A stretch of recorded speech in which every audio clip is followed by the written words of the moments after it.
A paz seja convosco. Quero saudar os irmãos e as irmãs com a paz do nosso Senhor Jesus Cristo. Somos gratos a Ele por mais esse dia de vida, mais um dia em que nós podemos acordar na Sua doce presença. Não em meio às dores de um funeral, não em meio a enfermidades em um hospital, reveses, toda sorte e espécie, mas nós temos o privilégio de estarmos na sua casa, de podermos de uma forma física ou virtual, podemos conhecer um pouco mais do nosso Deus. O Senhor, Ele está voltando. Isto é uma realidade cada vez mais clara diante das coisas que têm acontecido no mundo. A sexualidade totalmente pervertida, os roubos, as mazelas, as lutas e guerras, tudo isso são sinais que o próprio Jesus Cristo colocou, disse, como os sinais da sua volta, da sua segunda volta. Não haverá uma terceira volta, não haverá uma outra possibilidade, a não ser aqueles que creem no Senhor. E quando o Senhor voltar, você tem que estar preparado. O nosso objetivo na Escola Bíblica Dominical é trazer conhecimento, trazer entendimento, para que você possa ter uma luz no seu caminho, para que você possa entender que a vida é muito mais do que o material, a vida é muito mais do que o dia a dia, a vida é muito mais do que todas essas coisas. Por isso eu quero convidar você a fazer comigo uma breve oração em louvor e glória ao nome do Senhor. Senhor, em nome de Jesus, queremos glorificar, exaltar e bendizer o Teu santo nome. Agradecemos, Pai querido, pelo Teu amor, pelo Teu cuidado, pelo revigorar das nossas forças e energias. Abrimos o nosso coração, o nosso espírito de uma forma, Pai, que nós possamos nos amoldar ao Senhor, que possamos aprender mais de Ti, Pai. Oramos em nome de Jesus. Amém. Graças a Deus. Mais uma vez, você que chegou agora, eu quero saudar você com a paz do nosso Senhor Jesus Cristo. Amém. O nosso Deus, Ele é bom. O nosso Deus tem, de uma forma maravilhosa, nos sustentado. Quando nós lemos nas Escrituras esse termo, ação maravilhosa de Deus, muitas vezes nós pensamos em milagres e maravilhas, coisas bênçãos, e na verdade, quando se fala de coisas maravilhas, fala de coisas assombrosas. Então, quando nós falamos das pragas do Egito, ele fala que o Egito foi assolado com as maravilhas do Senhor. Então isso quer dizer que também as lutas e revés nas nossas vidas, eles também são considerados maravilhas. A palavra de Deus diz que a vontade dele é boa, perfeita e agradável, e nem sempre essa vontade nos parece agradável, mas é porque nós olhamos com os nossos olhos naturais. Nós olhamos para uma situação momentânea, e essa situação momentânea faz com que nós achemos que uma dificuldade financeira, uma dificuldade emocional é porque Deus está afastado de nós, e não, isso não é uma realidade. Estamos trabalhando a parábola do filho pródigo, estamos na reta final, talvez mais este domingo e o próximo domingo nós estejamos encerrando, não sei. Quero convidar você a abrir a palavra de Deus no Evangelho de Lucas, capítulo 15.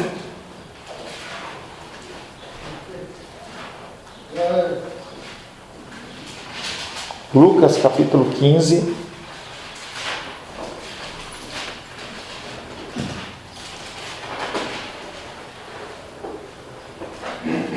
Nós vamos ler o verso 11 em diante. Lucas, capítulo 15, versos 11 em diante. Assim diz a palavra de Deus. Continuou: certo homem tinha 2 filhos. O mais moço deles disse ao pai: dá-me a parte dos bens que me cabe. E ele lhes repartiu os haveres. Passados não muitos dias, o filho mais moço, juntando tudo que era seu, partiu para uma terra distante e lá dissipou todos os seus bens, vivendo dissolutamente. Depois de ter consumido tudo, sobreveio àquele país uma grande fome, e ele começou a passar necessidade. Então ele foi e se agregou a um dos cidadãos daquela terra, e este o mandou para os seus campos a guardar porcos. Ali desejava ele fartar-se das alfarrobas que os porcos comiam, mas ninguém lhes dava nada. Então, caindo em si, disse: quantos trabalhadores do meu pai têm pão com fartura, e eu aqui morro de fome? Levantar-me-ei, irei ter com meu pai, e lhe direi: pai, pequei contra o céu e diante de ti, já não sou digno de ser chamado teu filho. Trata-me como um dos teus trabalhadores. E levantando-se, foi para o seu pai. Vinha ele ainda longe, quando seu pai o avistou, e compadecido dele, correndo, o abraçou e beijou. E o filho lhe disse: pai, pequei contra o céu e diante de ti, já não sou digno de ser chamado teu filho. O pai, porém, disse aos seus servos: trazei depressa a melhor roupa, vestiu, ponde-lhe um anel no dedo e sandálias nos pés. Trazei também e matai o novilho cevado, comamos e regozijemo-nos, porque esse meu filho estava morto e foi achado. Estava morto e reviveu, estava perdido e foi achado. E começaram a regozijar-se. Ora, o filho mais velho estivera no campo, e quando voltava ao aproximar-se da casa, ouviu a música e as danças. E chamou um dos criados e perguntou-lhe o que era aquilo, e ele informou: veio teu irmão, teu pai mandou matar o novilho cevado, porque o recuperou com saúde. Ele se indignou e não queria entrar, saindo, porém, o pai procurava conciliá-lo. Mas ele respondeu a seu pai: há tantos anos que te sigo, sem jamais transgredir uma ordem tua, e nunca me deste um cabrito sequer para alegrar-me com os meus amigos. Vindo, porém, esse teu filho, que desperdiçou os teus bens com meretrizes, tu mandas matar para ele um novilho cevado. Então lhe respondeu o pai: meu filho, tu sempre estás comigo, tudo que é meu é teu. Entretanto, era preciso que nos regozijássemos e nos alegrássemos, porque esse teu irmão estava morto e reviveu, estava perdido e foi achado. Palavra do Senhor, amém? Nós temos trabalhado já há alguns domingos em relação a esse texto, encontramos algumas situações interessantes. Esse rapaz que é o mais novo, ele pede a parte da herança dele. Nós já falamos que ele não teria parte da herança, a não ser quando o pai morresse, tá? E mesmo assim o pai dividiu. Houve a divisão não só para o filho mais novo, mas também para o filho mais velho. Aquele homem, ele saiu, tá? E o contexto ali já tinha passado pela parábola da ovelha perdida, em que um pastor estava com 100 ovelhas, uma se extraviou, ele deixou 99 e foi atrás daquela. Aí nós vimos a segunda parábola, que é a parábola da dracma perdida, em que aquela mulher, ela tem as moedas, mas ela perde uma moeda, e ela para tudo para achar aquela moeda e mostra com alegria aquela moeda que foi achada. E aí nós chegamos nessa terceira parábola, em que ninguém vai buscar esse filho mais velho. Na parábola, primeiro o pastor, na segunda parábola, a segunda mulher, mas nessa terceira parábola não há ninguém que vai buscar. E aquele rapaz, ele se perde, gasta todos os seus recursos numa terra distante. E aí nós começamos a analisar que esse discurso ele foi inicialmente falado para aquele público que o estava ouvindo. E isso aparece lá no capítulo 15, verso 1 em diante, que diz: aproximavam-se de Jesus todos os publicanos e pecadores. Eram dois grupos específicos. Eram pessoas que eram consideradas como pecadoras, como pagãs, e pessoas que eram fariseus, que eram os doutores da lei. E aí nós identificamos a figura do mais novo no nosso estudo. O filho mais novo é o publicano, é aquele que peca, mas que volta. E nós identificamos o irmão mais velho como sendo os fariseus. Então essa parábola, ela sim fala com o irmão mais novo, fala em relação a mim e você quando nós cometemos os nossos pecados e nós temos que voltar ao Senhor, mas fala muito mais em relação àqueles que são religiosos, aqueles que mantêm o seu coração firmes nas Escrituras, mas de uma maneira tão literal que faz com que as pessoas elas sejam sufocadas. Muitas pessoas são sufocadas pela palavra de Deus. E aí nós continuamos discorrendo esse texto, falando que aquele homem, ele gastou tudo, teve uma crise, e aí ele começou a trabalhar com porcos, e ele desejava comer a comida dos porcos, porque ele estava morrendo de fome, e ninguém dava nada para ele. E aí ele lembra que na casa do pai dele haviam trabalhadores, haviam servos, que eram os escravos, e haviam os trabalhadores. Os trabalhadores, eles ganhavam um salário. Para que esse rapaz ele queria um salário? Na verdade, a gente comentou também, que quando ele sai da casa, quando ele pede a herança a parte dele, ele traz um ônus à sociedade.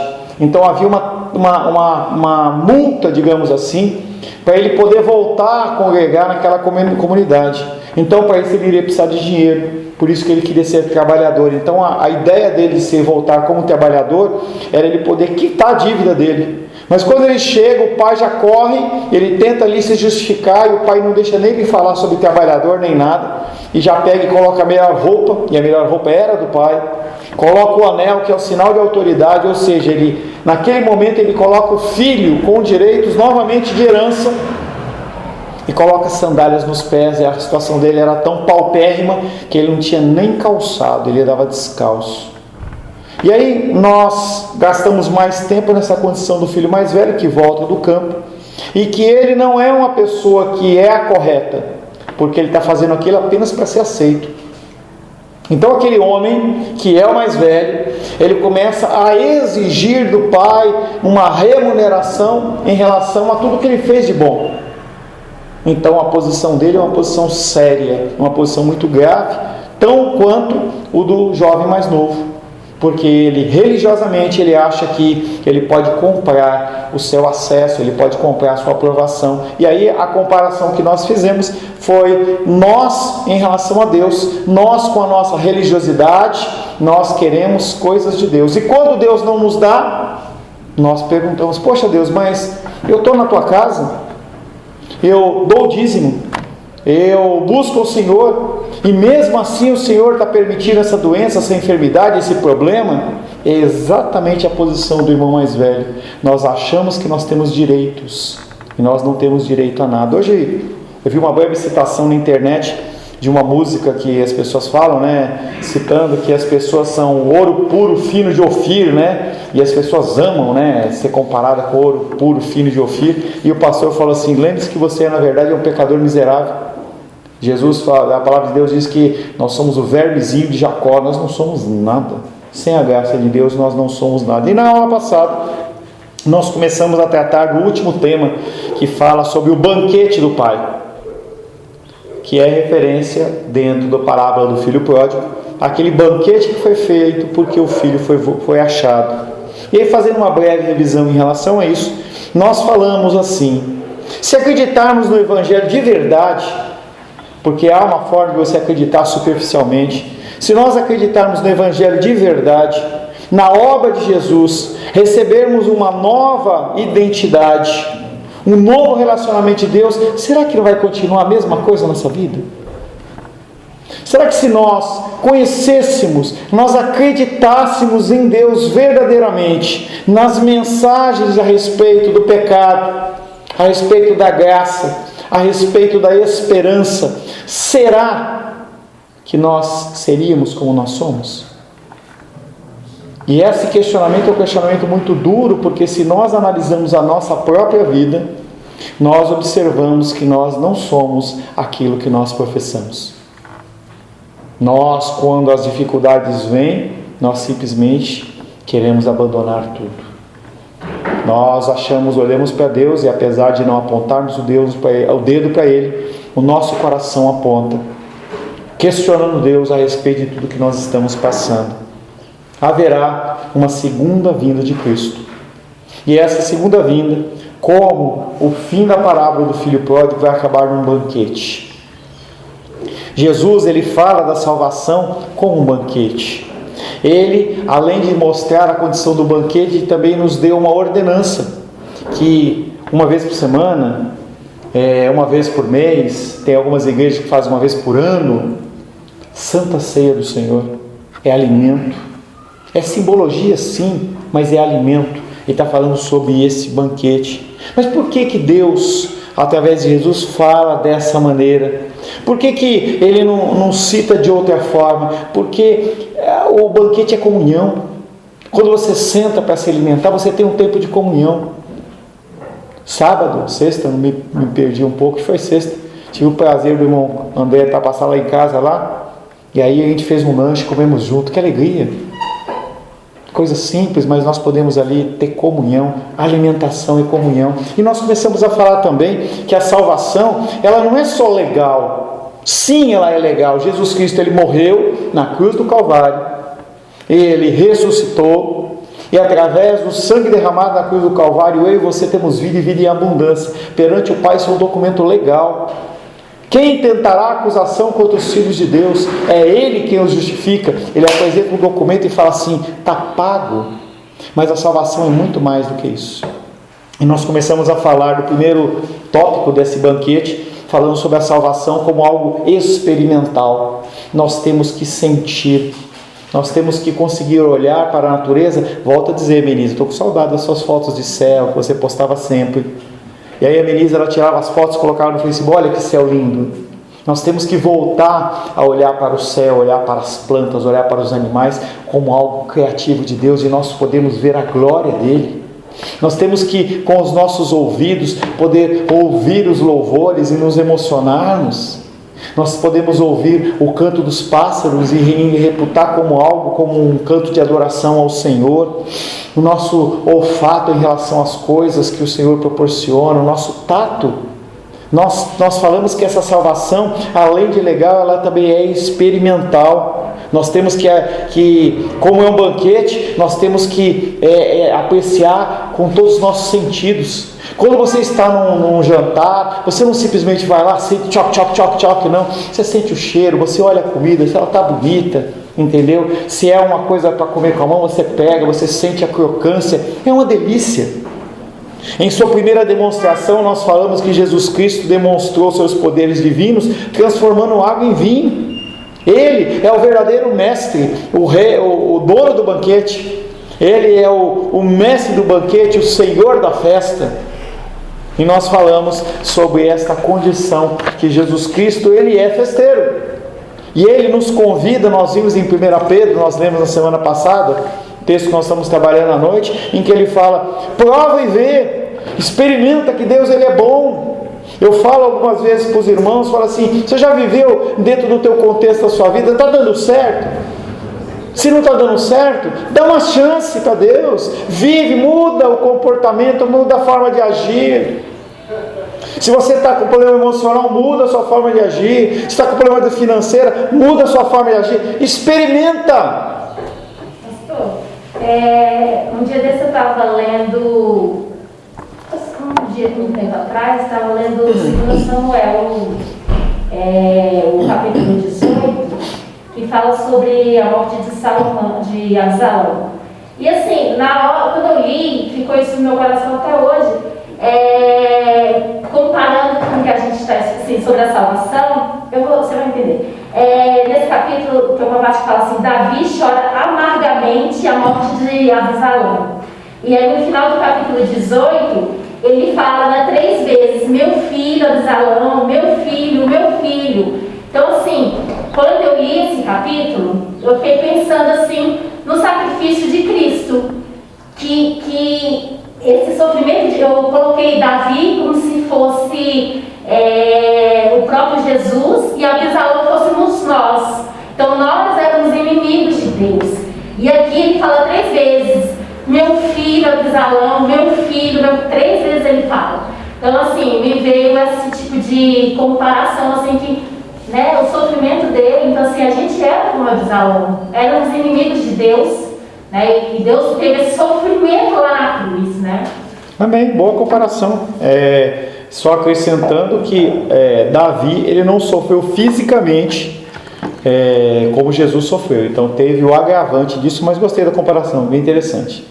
Tá? Então nós estamos falando que a salvação é algo muito mais do que legal, ela também é experimental. E aí nós temos o exemplo do mel, que eu posso chegar aqui, você pode nunca ter experimentado o mel, e eu falar: olha, o mel é isso, ele tem essa consistência, se você deixar um pouquinho fora lá da geladeira, ele pode cristalizar, se você esquentar um pouquinho, ele fica um pouco mais líquido, se você colocar na boca, ele é docinho.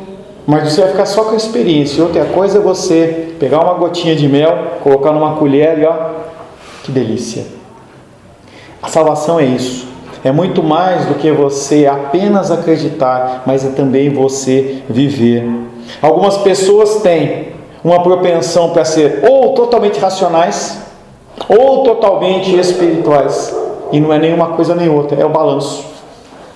Nós temos que experimentar o mel, sim, mas também nós temos que crer que o mel é Deus, independente de nós provarmos. E isso é o cristianismo. Esse é um dos princípios da salvação. Nós temos que acreditar pela palavra, mas nós temos que nos deleitar perante as coisas que o Senhor nos proporciona.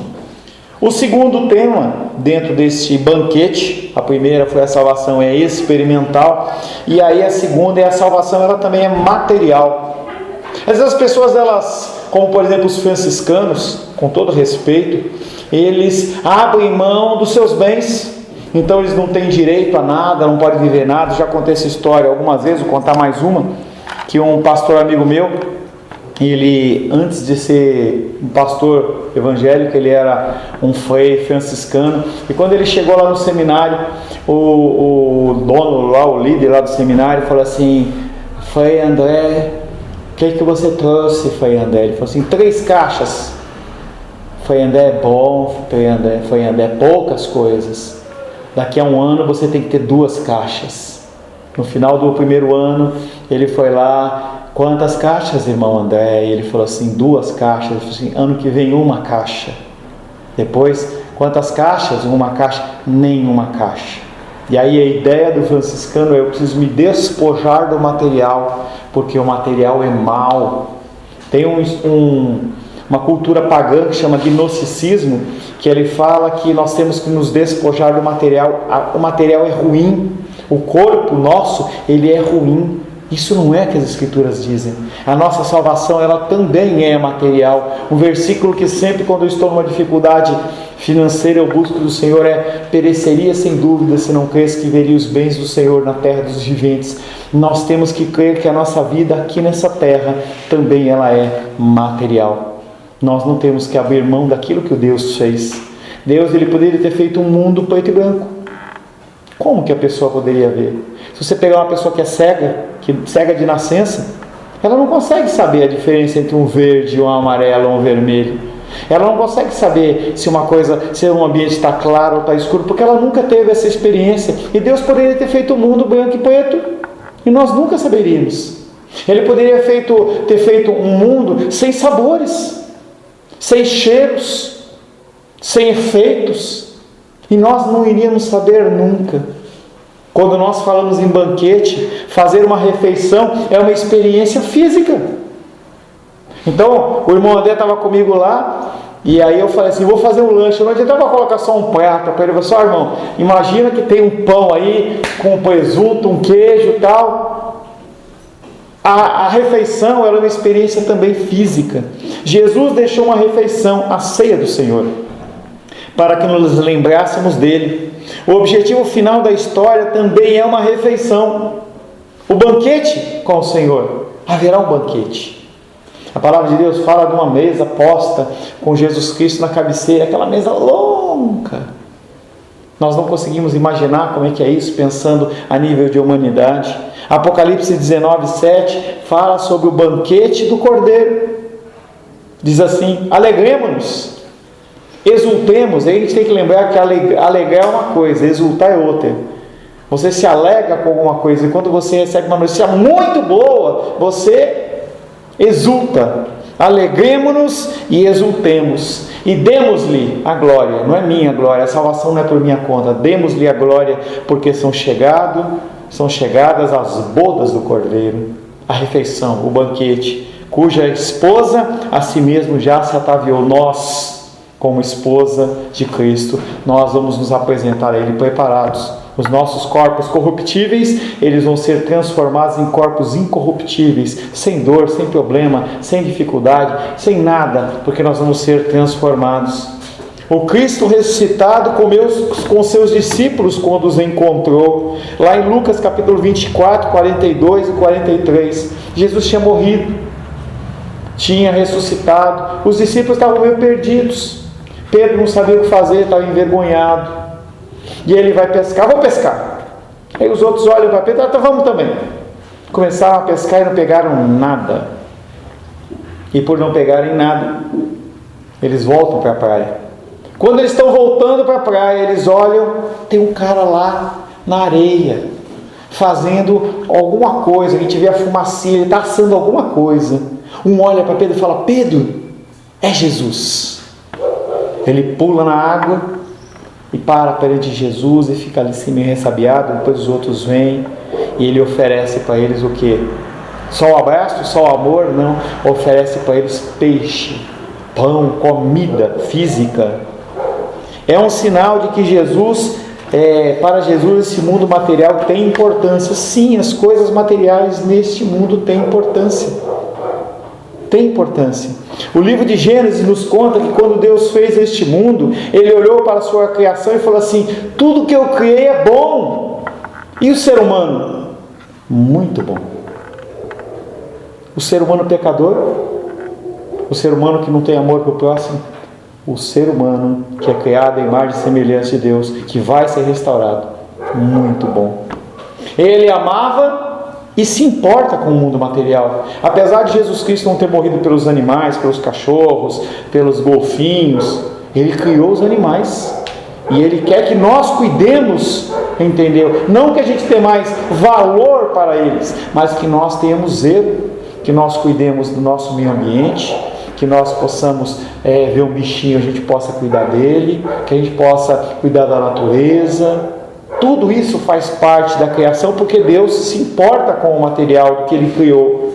A reencarnação de Jesus e a promessa de novos céus e nova terra mostram claramente que Ele se preocupa com esse mundo. O mundo em que vivemos não é um simples teatro criado para encenar narrativas de conversões individuais. Parece que as pessoas acham que esse planeta Terra é um grande teatro que nós somos atuantes aqui. Então Deus Ele criou só para a gente poder estar aqui e se converter. Não existe apenas esse mundo para ser descartado no fim, quando iremos para o céu. Bom, quando a gente for para o céu, isso é um engano cristão. A gente acha que a gente vai ficar lá no céu com asa, andando. Não, a Nova Jerusalém ela vai descer na terra. Ela vai descer, uma cidade quadrangular, quadrada, tem as medidas e tudo, e lá vão viver os filhos de Deus. Não haverá uma luz, não haverá sol para iluminar, porque a luz vai ser o próprio Cristo. É algo material. Não, o propósito final de Jesus consiste não apenas na salvação individual e perdão dos pecados, mas também na renovação deste mundo com o fim das doenças, da pobreza, da injustiça, da violência, do sofrimento e da morte. A volta de Cristo tem a ver com toda essa restauração. A palavra de Deus diz que a natureza, ela geme, aguardando a manifestação dos filhos de Deus, eu e você. Ela geme que nós nos convertamos, que nós mudamos, que nós possamos mudar o nosso jeito de falar, de agir, de tratar o meio ambiente, de achar que o meio ambiente é apenas para o nosso consumo, é apenas para a gente destruir, a gente parece gafanhoto, a gente vai comendo tudo que está no caminho. Não é o propósito de Deus. O propósito de Deus é a restauração plena nossa. 2 Pedro 3,7 diz assim: ora, os céus que agora existem e a terra, pela mesma palavra, têm sido entesourados ou preparados para o fogo, estando reservados para o dia do juízo e destruição dos homens ímpios. A terra ela vai ser renovada. Esse planeta ele vai ser transformado. Da mesma maneira que você, quando vai a Cristo, você não tem o seu coração consertado, mas você tira aquele coração, Ele tira aquele coração de pedra e coloca um coração de carne. É um coração novo, que muitas vezes é provado pelo fogo, pela luta e dificuldade. Falei com o Alex essa semana e com o Felipe em relação a isso. As pessoas elas acham que há duas possibilidades para um Deus. No livro que eu estou lendo fala de uma teoria de um judeu. Ele passou por uma grande perda, um familiar querido morreu, uma dificuldade de saúde financeira, e ele falou assim: eu não consigo ver esse Deus a não ser como um Deus bom ou como um Deus justo e soberano. Se Ele é bom, eu não posso passar tudo o que eu estou passando.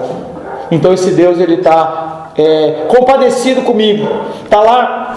Caramba, o Sebastião é tão bom, mas aconteceu isso com ele, porque ele não tem esse poder para fazer alguma coisa. Ou então, Deus ele é soberano e ele não é bom. eu faço o que eu quero. O Sebastião está passando dificuldade, ele que se lasque. Estou preocupado com ele não. Esse judeu, ele desenvolveu esse pensamento. E muitas vezes a gente age dessa maneira. A gente acha que a ação é do diabo. A gente acha que o nosso Deus, ele não é tão soberano assim. Ou então naquele momento Deus cochilou. Ele virou para o lado, a Menísia chamou e o Sebastião ficou sem atenção. Pronto, aconteceu o que tinha que acontecer. Isso está errado. O mundo, ele vai ser renovado. Esse planeta vai ser um planeta novo, em que tudo vai dar, não vai ter esse suor no sentido de plantação para colher. As doenças, elas vão ser extirpadas. E o clímax dessa história não remete a uma forma mais elevada de consciência desligada do corpo. Às vezes as pessoas falam assim, não, ele foi levado para um plano superior. Não, a figura final, o clímax dessa história vai terminar num banquete.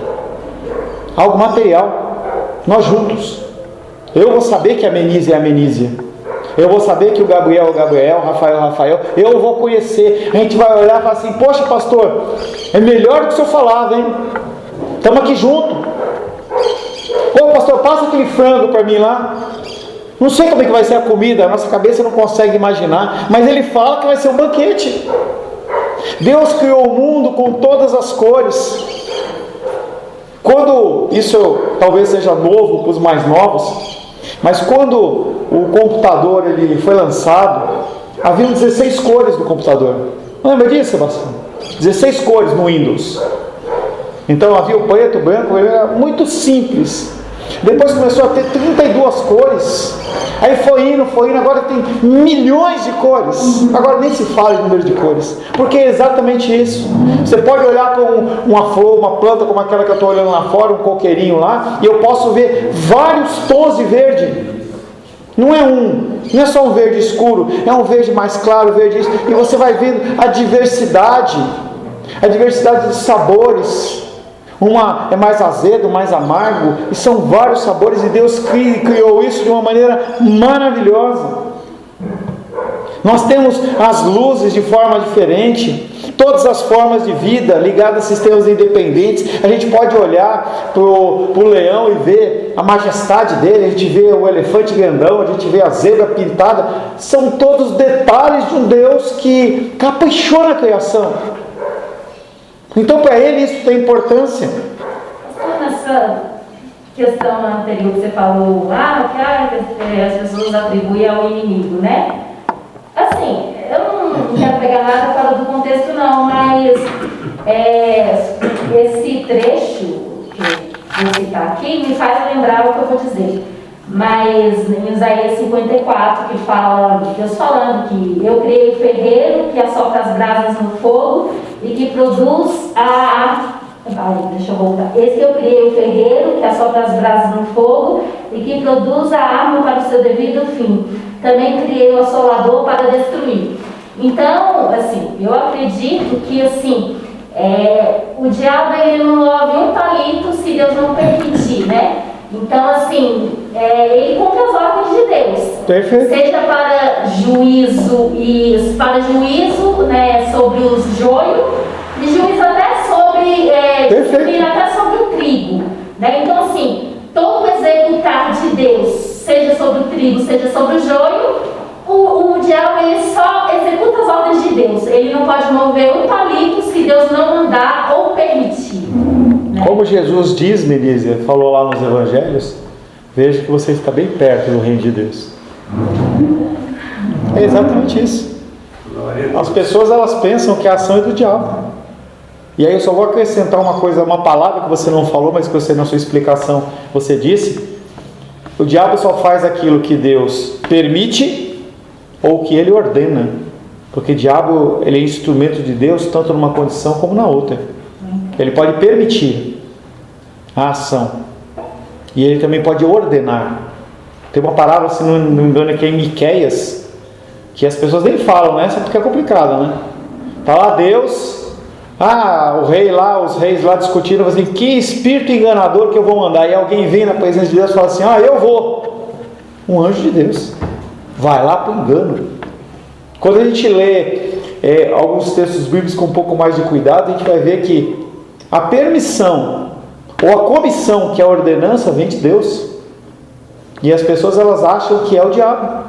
Um exemplo muito grande é a história de Jó, né? Deus permitiu que o diabo foi lá, contou toda a história, mas só depois que Deus permitiu ele foi tocar. A história de Jó, ela é algo singular, porque ali a tradução está errada, não é o diabo ali. Tá? Mas esse é um caso para outro tempo, tá?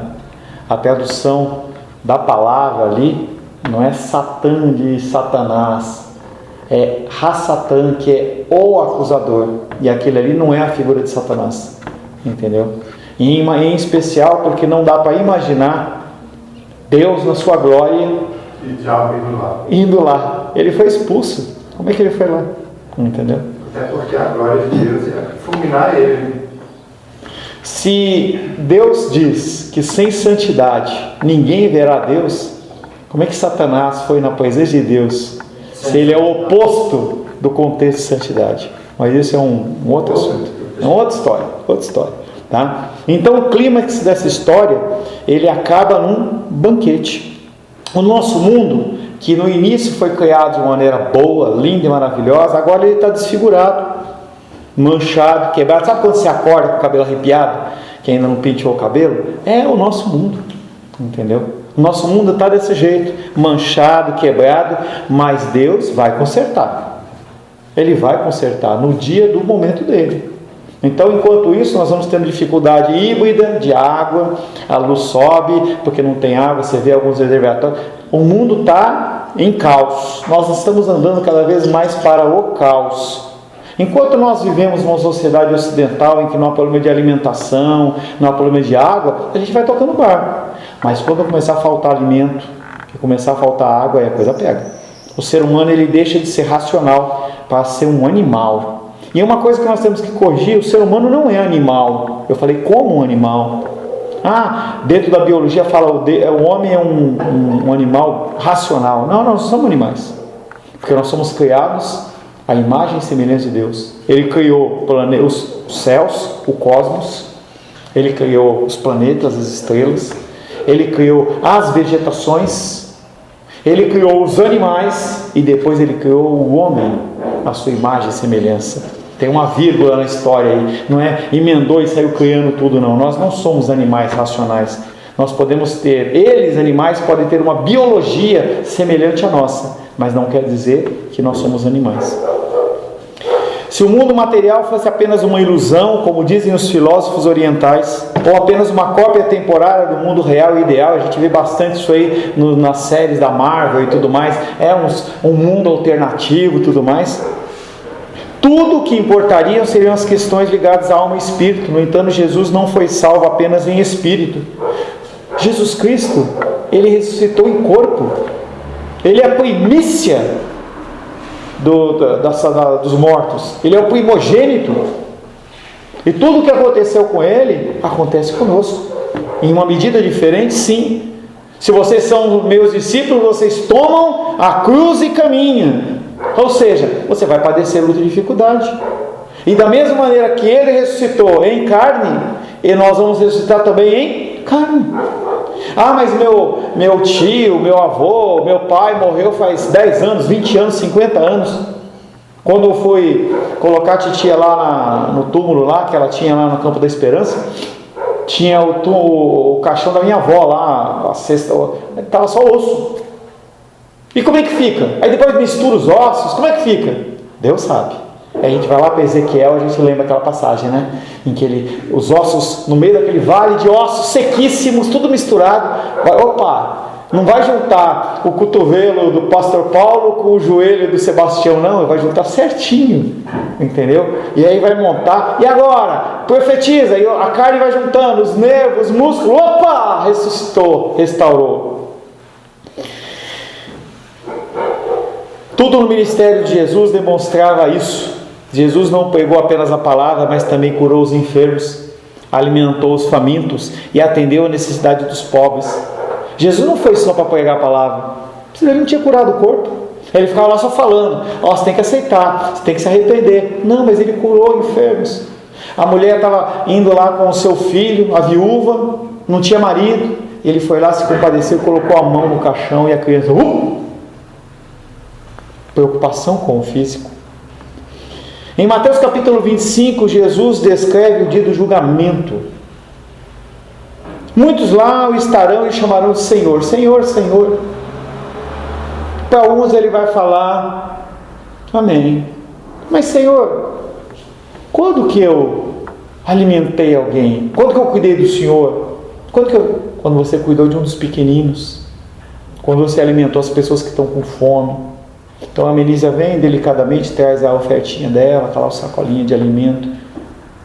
Naquele dia, Menísia, Jesus ele vai olhar para você, você alimentou os meus filhos. Você entende? Não é o objetivo da troca, mas o objetivo de você querer abençoar. Quando você abençoa na casa do Senhor o dízimo, a oferta, a gente pode alimentar pessoas, comprar medicamentos, ajudar pessoas. É uma forma de você ser encontrado dentro desse quadro. E aí o Senhor olha para um segundo grupo e fala, não te conheci nunca. Mas Senhor, em teu nome eu preguei. Ele falou, você pregou, tudo bem, mas você não visitou o enfermo, você não foi no presídio, você não ajudou aqueles que estão com fome, você não vestiu as pessoas que estão passando frio. Essa madrugada foi fria. Eu acordei, como eu acordo sempre 5 da manhã de domingo para orar por vocês. E eu acordei, acabei de orar, voltei para debaixo da coberta, frio. E as pessoas que estão na rua. Entenda que o cristianismo não está dizendo que você é salvo por isso. E sim que isso é um sinal que você é salvo. Porque você que é salvo não consegue olhar para aquele que está com fome e você simplesmente virar as costas e comer o seu lanche e deixar a pessoa com fome. É muito legal a gente abrir o nosso armário e pegar a nossa blusa de frio, o nosso cobertor, e aqueles que sofrem e padecem, e aqueles que batem na nossa porta e falam assim, tem alguma coisa para comer? Tem uma roupinha? Um dia desse aí, quando eu voltei da casa do meu pai, eu trouxe algumas roupas, algumas serviam para mim, outras não, e aí bateu na porta lá um rapaz, ele falou assim, cara, tem uma calça aí? Eu falei, cara, não tenho. Ele falou, pô cara, eu estou precisando tanto de uma calça, eu quero voltar para a igreja, mas não dá para ir desse jeito. Aí eu fui lá dentro, peguei uma calça do meu pai, nem vi. Aí a hora que eu olhei o físico do cara, mais magro do que eu, a calça do meu pai era 44, eu falei, cara, vai ficar grande para você. Ele falou, não tem problema, eu amarro. Olha, quantas oportunidades como essa a gente perde. O cristianismo é talvez a religião mais material do mundo, porque tem a ver com o físico. Não porque nós somos materialistas. O que é materialista? Não, eu preciso agregar, eu preciso... Não é problema, eu quero que você seja próspero. Você tem que ter prosperidade, você tem que ter recursos para você viajar, para você passear, comer num bom restaurante. Isso não é o problema. O problema é você pensar que é só para você, é só na sua vida. Deus não criou o mundo com cegueira, lepra, fome e morte. Ele criou esse mundo para ser uma bênção. E nós temos que orar pelos enfermos. Você tem orado pelos enfermos? Quando alguém fala para você assim, olha, poxa, eu estou com um tumor, estou com câncer, estou com não sei o quê. Você pode orar por você? Os milagres de Jesus eram sinais de que algum dia toda essa corrupção seria abolida. Os cristãos, portanto, podem falar sobre a salvação da alma, devem, mas também tem que falar sobre a sociedade. Nós não temos que ser pessoas que somos alienadas. Nós temos que ajudar as pessoas. Nós temos que ver as necessidades das pessoas e ajudarem. Nós temos que trabalhar com coerência, equilíbrio. Isso está faltando muito no cristianismo. Falta de coerência, falta de equilíbrio.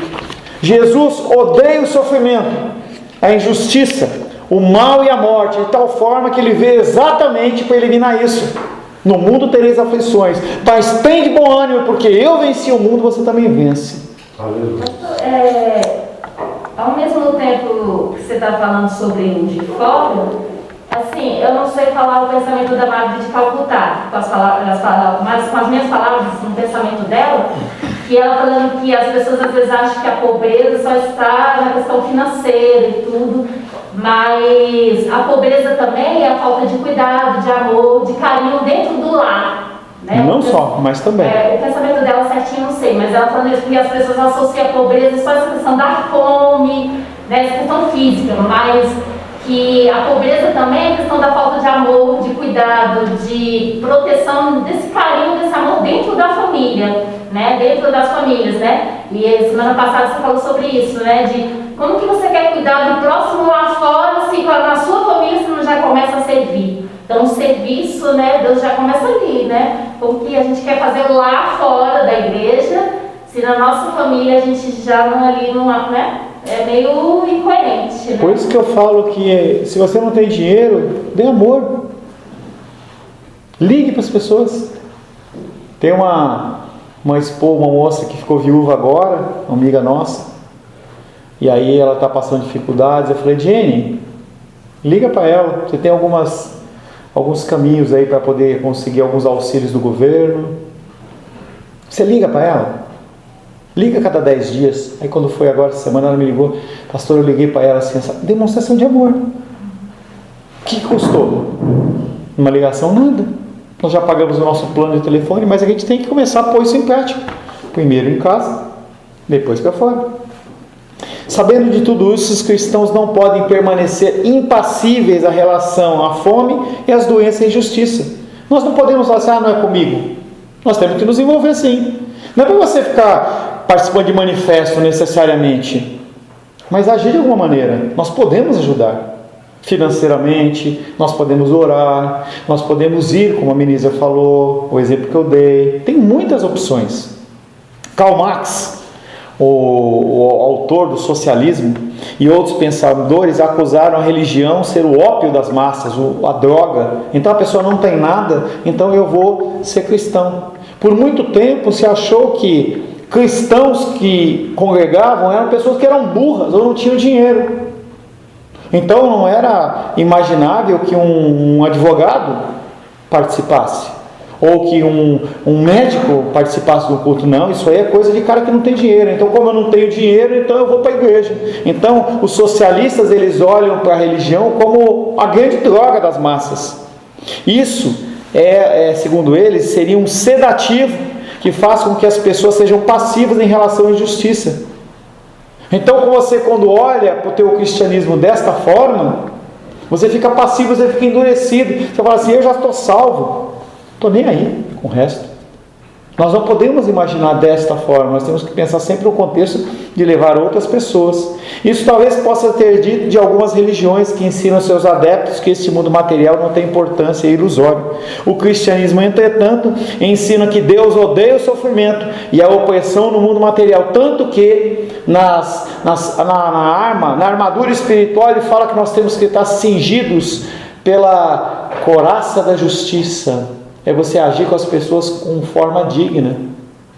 O trabalhador, o cara está desesperado, então eu vou pagar menos para ele porque ele está precisando.